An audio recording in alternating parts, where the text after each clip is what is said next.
Good morning everyone, welcome back to my channel and welcome back to the new exciting blog. এখন বাজে 6টা আর আজকে আমরা ভোর 4টে নাগাদ উঠেছি, ঘুম থেকে উঠে স্নান করে ফ্রেশ হয়ে গেছি। এখন রেডিও হয়ে গেছি, বেরোবো। আজকে আমাদের জার্নি হচ্ছে অনেকটা। আজকে আমরা যাব হেমকুন্ড সাহেব। তো চলো দেরি করবো না, বিকজ যত তাড়াতাড়ি পৌঁছবো তত তাড়াতাড়ি ওখানে টাইম স্পেন্ড করতে পারবো বেশিক্ষণ। তো যাওয়া যাক। প্রচুর বৃষ্টি হয়েছে, ঝড় হয়েছে, যার কারণে আজকে সকালটা পুরো একদম ক্লিয়ার স্কাই। তো আমরা দেরি করবো না, এবার বেরোচ্ছি আমাদের হোটেল থেকে। এখন 6:06 বেরোচ্ছি। টার্গেট ছিল আরও আগে বেরোনোর, বাট কি করা যাবে, সবার হবে টাইম ব্যাপার। তো ওই জন্য আমরা আজকে জাস্ট রওনা দিচ্ছি।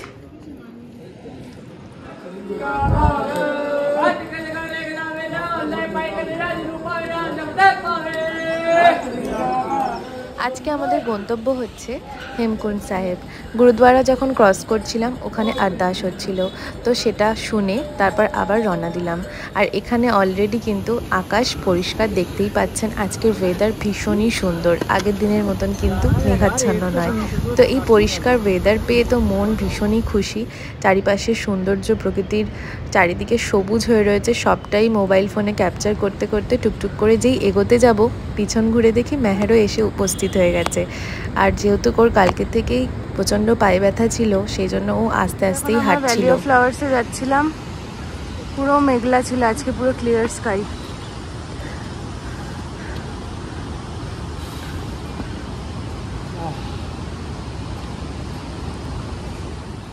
হেমকুন্ড সাহেবের পথটা কিন্তু বেশ কঠিন, সিধে 7 কিলোমিটার একদম উপরের দিকে উঠে গেছে। রাস্তা অনেকটা চওড়া আর বাঁধানো হলেও ভ্যালি অফ ফ্লাওয়ার্সের মতন কিন্তু একদমই নয়। আর সবথেকে বড় কথা, আমি যে বিশাল ট্রেকিং পারদর্শী সেটা বলা বা সেটা ভাবাও ভুল।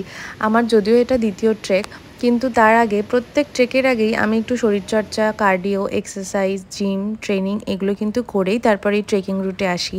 কারণ তুমি যতই বড় ট্রেকিং পারদর্শী হও না কেন, এই পথে আসলে কিন্তু তোমার জিম বা কার্ডিওটা খুব ম্যান্ডেটরি। একটু ফিজিক্যাল ফিটনেস না হলে শরীর কিন্তু একেবারে ভেঙে যাবে। আর যারা শারীরিকভাবে অক্ষম এবং ঠিকঠাকভাবে অতটা সচ্ছল নয় বা বেশ বয়স্ক, তারা কিন্তু এই ঘোড়া খচ্চরের সহায়তায় কিন্তু সুন্দর সময়ের মধ্যে পৌঁছে যেতে পারেন। এখানে সব রকম ফেসিলিটিই রয়েছে। ভ্যালি অফ ফ্লাওয়ার্সে যেমন পিট্টু ছিল, কিন্তু খচ্চর বা ঘোড়া যায় না, কিন্তু এই পথে খচ্চর বা ঘোড়া দুটোই যায়, পিট্টুও যায়। তো আপনাদের যেটা সুবিধা বা কনভিনিয়েন্ট মনে হবে, আপনারা কিন্তু সেটার সাহায্য নিয়ে আরামসে এই পথে যাত্রা করতে পারেন। বিচুটি পাতার ভাষা খেয়েছি আঙ্গুলে।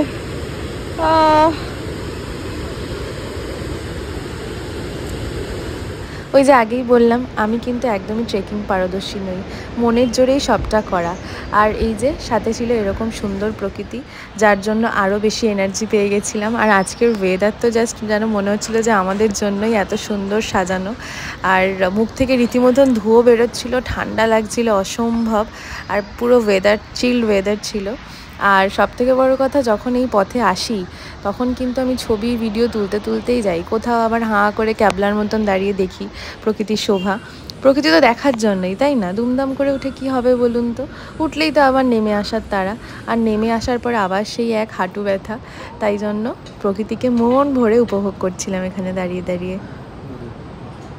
আজকের পুরো ভিডিওটাতেই থাকবে আমার ভয়েস ওভার, আর ব্যাকগ্রাউন্ডে কোনো সাউন্ড থাকবে না। সাউন্ড থাকবে না বলাটা ভুল হবে, কোনো মিউজিক থাকবে না। সাউন্ড তো আছে, সেটা হচ্ছে প্রকৃতির আর পাখির ডাক আর ঝর্ণার আওয়াজ।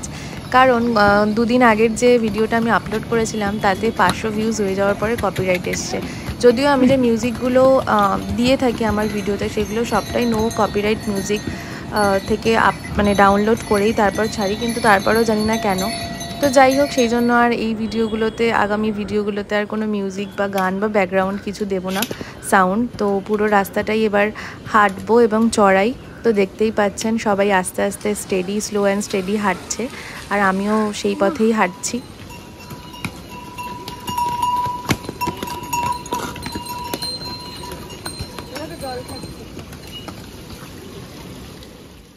আজকে আমি কম করে 2 থেকে 3 বার এদের হাত থেকে বেঁচেছি ধাক্কা খেতে খেতে। রীতিমতন এক সাইডে পুরো একদম পাহাড়ের গায়ে লেগে যাওয়ার মতন, আর এরা এতই গায়ের উপর দিয়ে যায় যে রীতিমতন ভয়ই লাগে।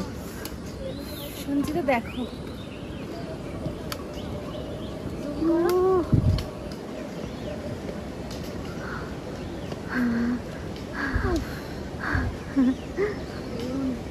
আজকে প্রথম দেখতে পেলাম না পাহাড় বরফে ঘেরা। জলগুলো পড়ছে দেখো, দারুণ দারুণ।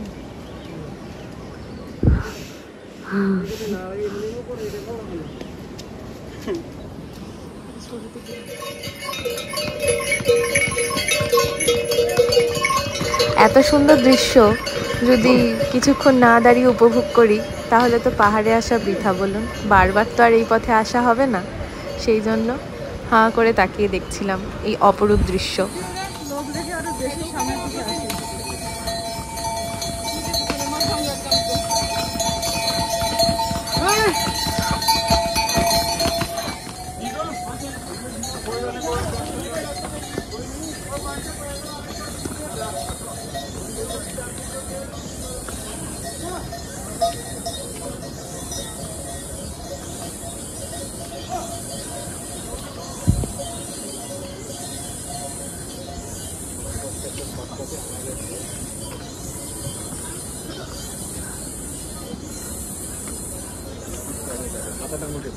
এ বাবা, এইটা দিয়ে আছে, এইখানে আছে।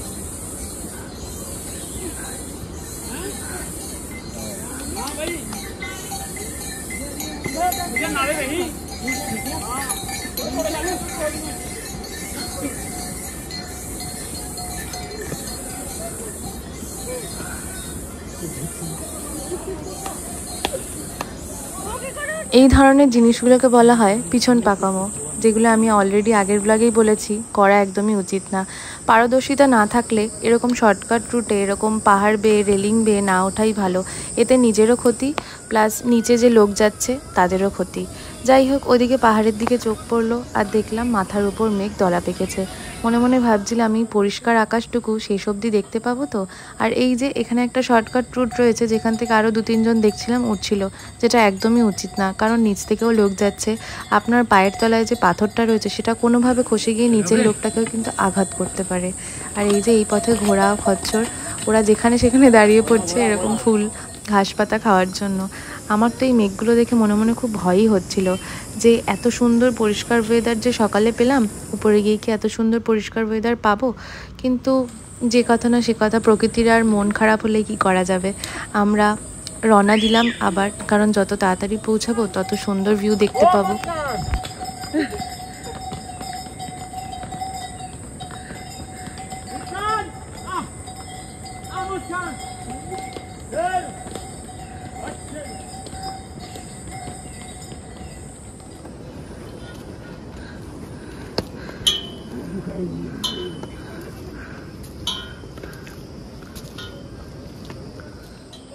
कोड़ा ही कोड़ा हो जा रहा है।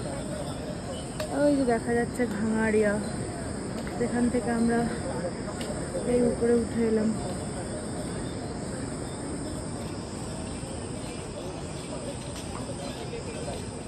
হঠাৎ করে চোখ পড়লো এই মহিলাটার দিকে, দেখি কোলে বুকের মধ্যে একটা ছোট্ট পুচকি বাচ্চাকে নিয়ে উনি যাচ্ছেন। হয়তো মানত করা ছিল ভগবানের কাছে, হলে হয়তো নিয়ে আসবে সেই জন্য।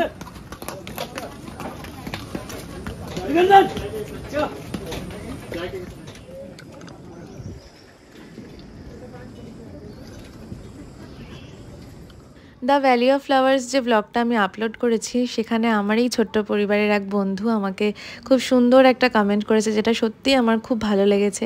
সত্যি কথা বলতে তোমাদের এই সুন্দর সুন্দর কমেন্টগুলোই কিন্তু আমাকে এই কাজটা করতে আরও বেশি ইন্সপিরেশন যোগায়। আমার এই ছোট্ট পরিবারটাকে এগিয়ে নিয়ে যেতে সাহায্য করে কিন্তু তোমাদের এই ছোট্ট ছোট্ট কমেন্টগুলোই। আর এদিকে আমি চেষ্টা করি সবটাই ইনফরমেশন দেওয়ার। আসলে আমি যখন কোথাও যাই আমিও তো ইউটিউব থেকেই সমস্ত জায়গার ইনফরমেশনগুলো জানতে পারি, কিন্তু আমি এখানে আসার আগে বহু ভিডিও দেখেছি যেখানে ঠিকঠাক প্রপার ওয়েতে কিন্তু ইনফরমেশন দেওয়া নেই। তো অনেক ঘেটে রিসার্চ করার পরে তারপরে আমি যে জিনিসগুলো জানতে পেরেছি, প্লাস ওখানে গিয়ে ট্রেক করে যে জিনিসগুলো জানতে পেরেছি সেই জিনিসগুলোই আমি আমার ভিডিওতে ছোট ছোট করে তুলে ধরার চেষ্টা করেছি। তোমাদের যদি আগামী দিনে কোনো হেল্প বা লাগে বা হেল্প হয় আমার এই ভিডিওটা দেখে, তাহলে তার থেকে খুশি হয়তো আর কেউ হবে না। তো এই যে দেখতেই পাচ্ছেন এখানে এই যে ঘোড়া আর খচ্চরদের জ্বালায় আমাদের কি যে অবস্থা, মানে রীতিমতন পাহাড়ের গায়ে আমরা পুরো ঠেসে গেছি। আর ওই যে আমাদের এখনও ওই মাথায় উঠতে হবে, এটা ভেবে একটু মনে মনে ভয়ও লাগছিল, কারণ শরীর একদমই আজকে আমার সাথ দিচ্ছিল না। আর অসম্ভব একটা চড়া রোদ ছিল। মেহের সেই কোথায় উঠে গেছে, সবার আগে আগে চলে গেছে, আস্তে আস্তে হাঁটে ঠিকই কিন্তু সবার আগে পৌঁছায়। আর আমি সবার শেষে টুকটুক করতে করতে ভিডিও ছবি তুলতে তুলতে যাচ্ছিলাম। আর এতটাই উপরে উঠে এসেছি যে ভাঙাড়িয়া গ্রামটা একদম ছোট লাগছিল। এখানে শুধু ইনক্লাইনে ওঠা, এখনো অনেকটা চড়াই আমাদের ওঠা বাকি, প্রায় 3 কিলোমিটার মতো, অনেকটা চড়াই। ওই যে উপরে যেতে হবে এখন আমাদের।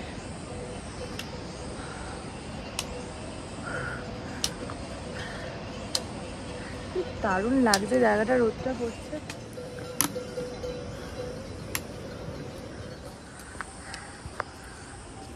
प्यारे प्यारे फूल देखो, देखो गाइस।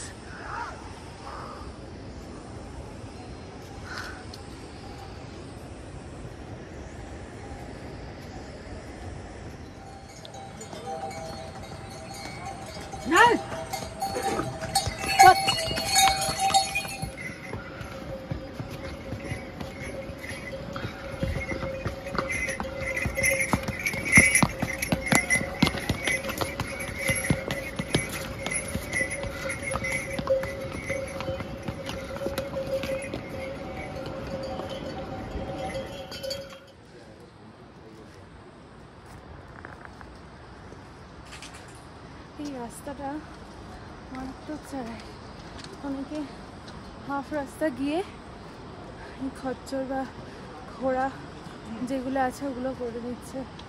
আমার কালকে থেকে প্রচণ্ড হেডেক হচ্ছে, হতে পারে ঠিকঠাক খাওয়া হচ্ছে না সেই জন্য, বাট এই রোদ্দুরটা নেওয়া যাচ্ছে না, গরম লাগছে, জ্যাকেট খুলে দিলে ঠান্ডা লেগে যাবে, হেডেক হচ্ছে, সব কিছু একসাথে হচ্ছে।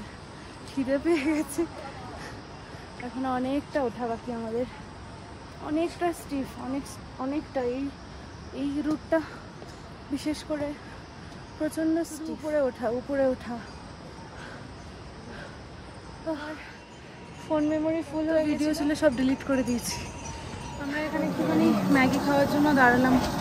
আমরা আজকে স্টার্ট করেছি, কিছু খাইনি সেরকম, প্রচণ্ড খিদে পেয়েছে, এখনো অনেকটা চড়াই, তো একটু ম্যাগি খাওয়া হবে এখন। কত করে বলছে? 80 রুপিস, যেটা আমরা বাড়িতে 10 টাকা 20 টাকা করে খাই।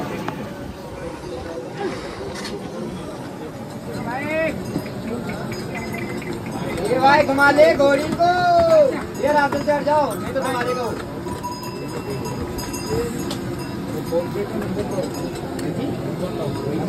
हो गया भाई आपका नाम आ रहा है? ম্যাগিটা কি ভালো খেতে, পেঁয়াজ দিয়ে বানিয়েছে, আর টেস্ট লাগবে। দেখে একটু প্রাণ ফিরে পেলাম, মাথা ব্যথা ঘুরছিল আমার, লিটারালি মনে হচ্ছে আমি কোল্যাপস করে যাবো। তার মধ্যে চড়া রোদটা জাস্ট নেওয়া যাচ্ছিল না, এখন বেটার লাগছে। এই জায়গাটা দেখতে যতটাই সুন্দর লাগছিল তার থেকে উঠতে অনেকটাই বেশি কষ্ট হচ্ছিল। আমি তো একবারের জন্য ভাবলাম যে ঘোড়ার পিঠে উঠে পড়ি, আর পারছিলাম না। মেহের অনেকটা এগিয়ে গেছে, আর এই চড়া রোদের জন্য এত শরীরটা খারাপ করছিল।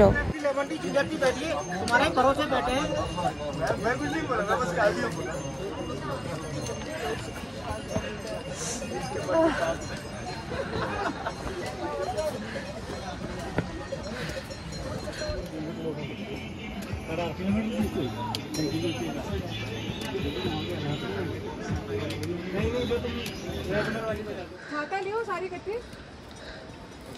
हाँ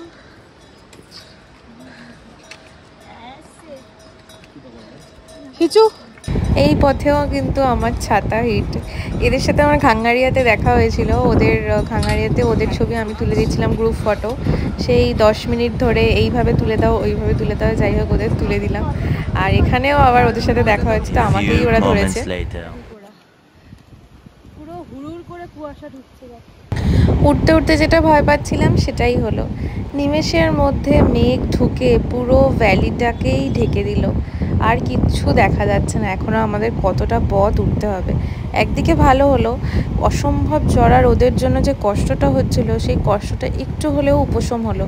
আর সামনেই দেখতে পাচ্ছেন বাঁ হাতে একটা বিশাল বড় গ্লেশিয়ার, এইটাকেই অতিক্রম করে আমরা এগিয়ে যাব। হেমকুণ্ড সাহেবের উচ্চতা 14,100 ফিট বা প্রায় 15,000 ফিটের কাছাকাছি আপনারা বলতে পারেন।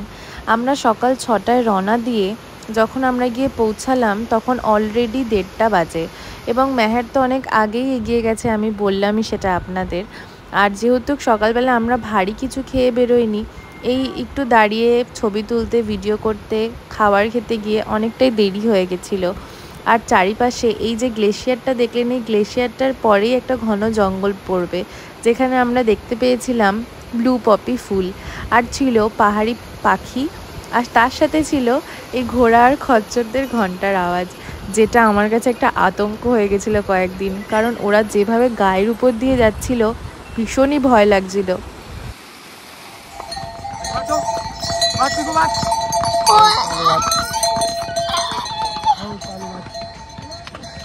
ঘাড়ের উপর দিয়ে যায় একদম। देखो देखो देखो ये एकदम धार से गया, एकदम कॉर्नर से गया। इतना जगह है, उधर से ही जाएगा ये लोग।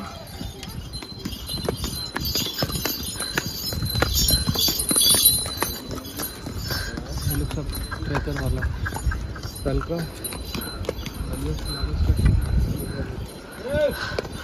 हम लोग गिव अप नहीं करेंगे, हम लोग नहीं कर लेगा, हम लोग हाँ कर लेगा। ग्लेशियर देखो गाइस,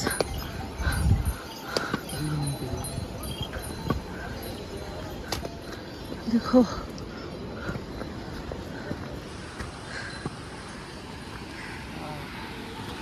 बहुत चढ़ाई बाकी, बहुत। कोई बात नहीं,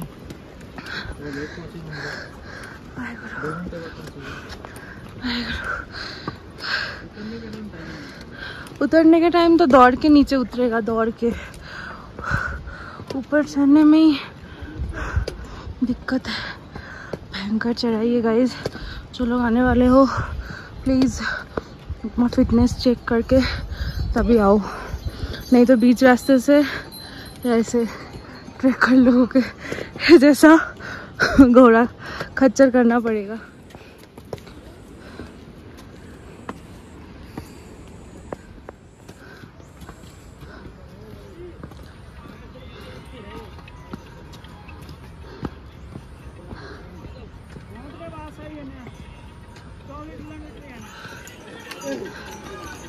शॉर्टकट लेने का चक्कर में, हाँ देखो देखो देखो, शॉर्टकट लेने का चक्कर में कहा तब कितने हार्ड थे पंजाबी मुंड पंगे लेन तो। हाँ एग्जांपल कितने हार्ड दे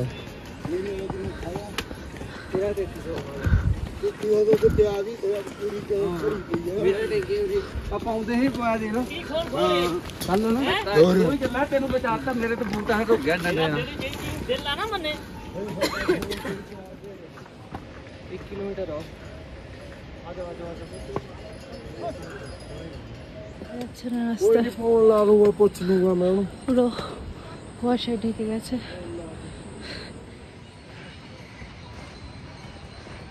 भगवान के घर पे जाना इतना अगर आसान होता तो सब कोई फिर आ नहीं जाता यहाँ पे।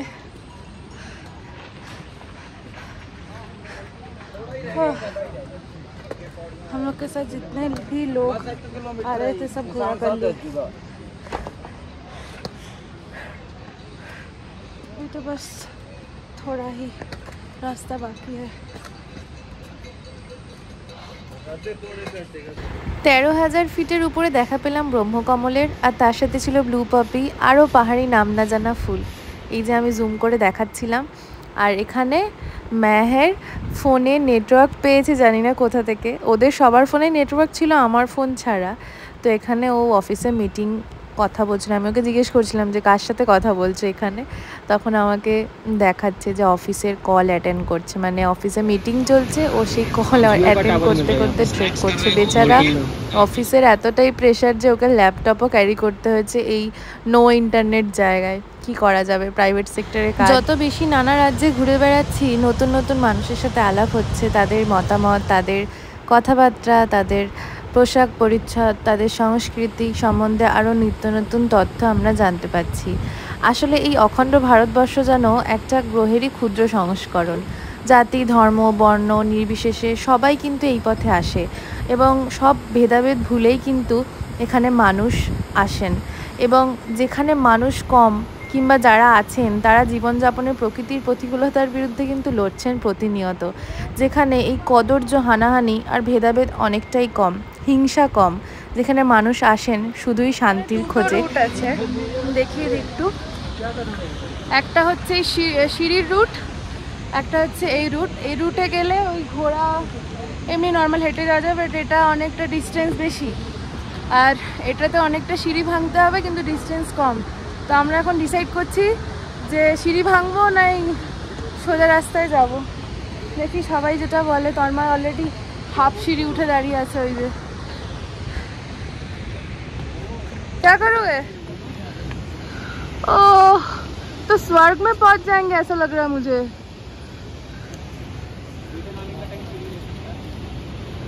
चलो चलो, मेरा फोन पे स्टोरेज भी खत्म हो गया है। छोटा है, बस छोटा है। चलो मगर हर पूरी वक्त ज्यादा दम लग जाना। ये फर्क होता है। चलो, इस रास्ते से जाएगा लेकिन उससे ज्यादा दम लग जाएगा इस रास्ते से। करना क्या है? इधर जाना है ना इधर जाना है? करना क्या है बोलो? ये है शॉर्टकट, चलो डिफिकल्ट रास्ता ही लेता है।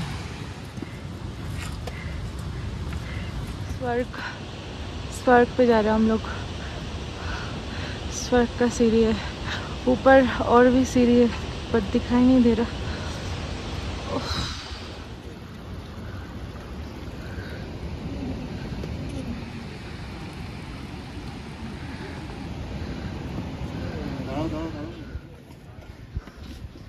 हाँ पहुँच के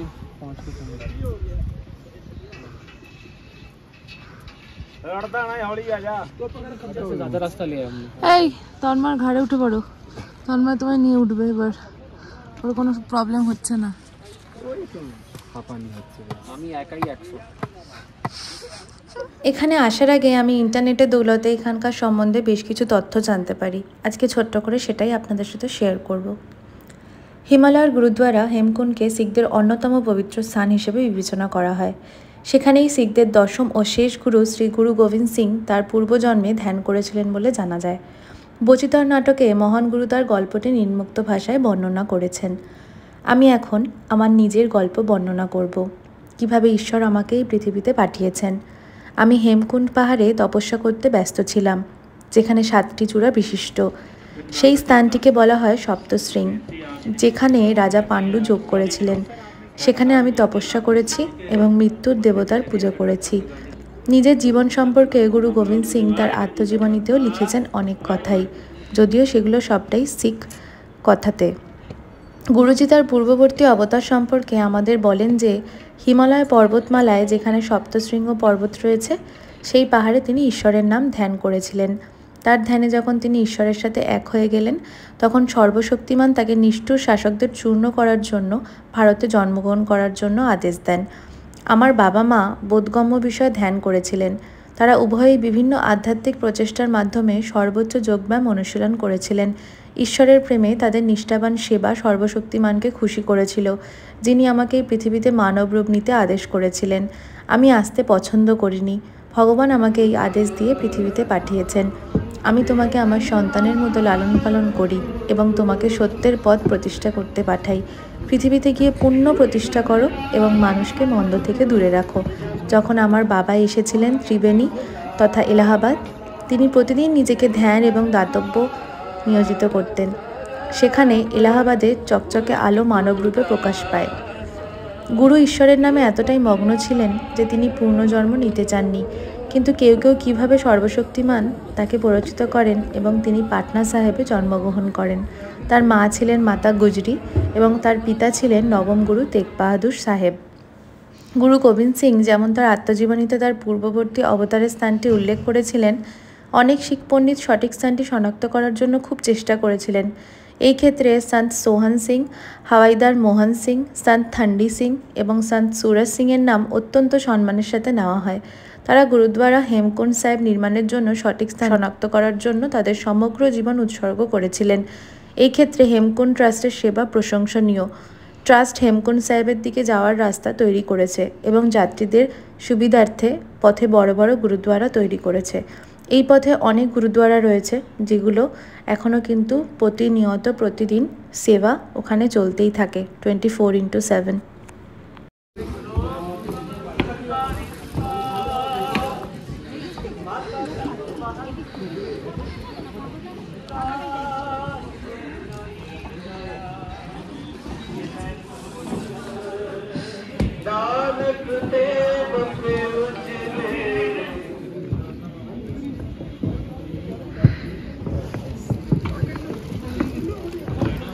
बारिश स्टार्ट हो गया।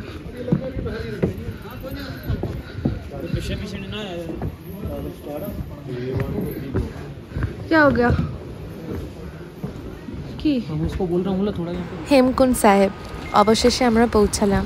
আর এখানে আসলে এই পবিত্র লেকে কিন্তু আপনাকে স্নান করতেই হবে। আর মেহের এখানে সেটাই করছিল।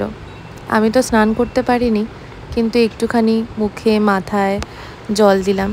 সারাদিনের যে এতটাই ধকল, এতটাই স্ট্রাগল, এতটা জার্নি করে এতটা কষ্ট করে উপরে আসা, সত্যি কথা বলতে এক নিমেষে কোথায় যে চলে গেল টেরই পেলাম না।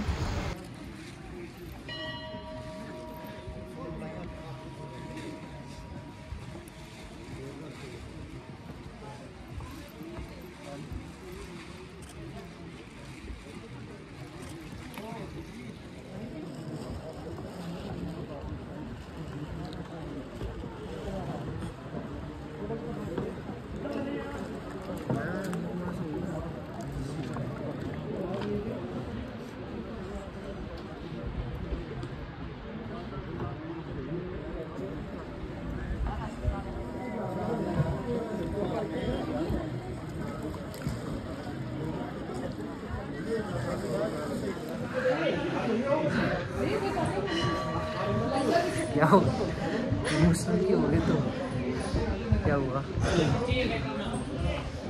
इतना ऊपर कभी सोचा नहीं था कि इतना ऊपर आएगा। हेमकुंड साहिब आएगा, कभी नहीं सोचा था।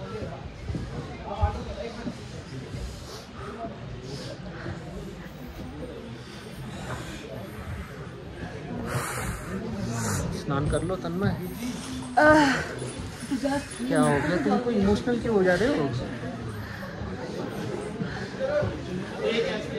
কিছু মানে আমি কিছু বলতে পারছি না, এতটাই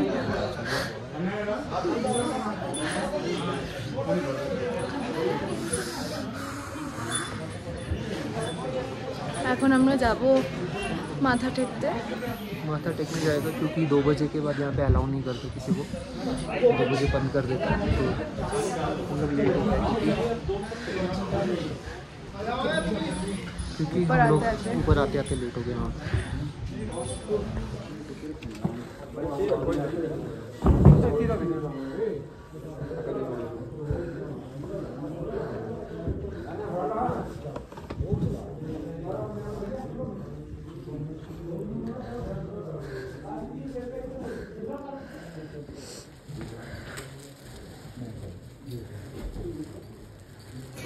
वहाँ से हाथ धो लो।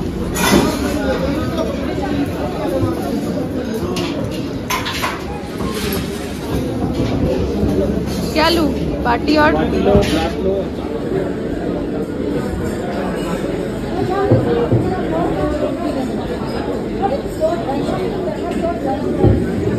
हाँ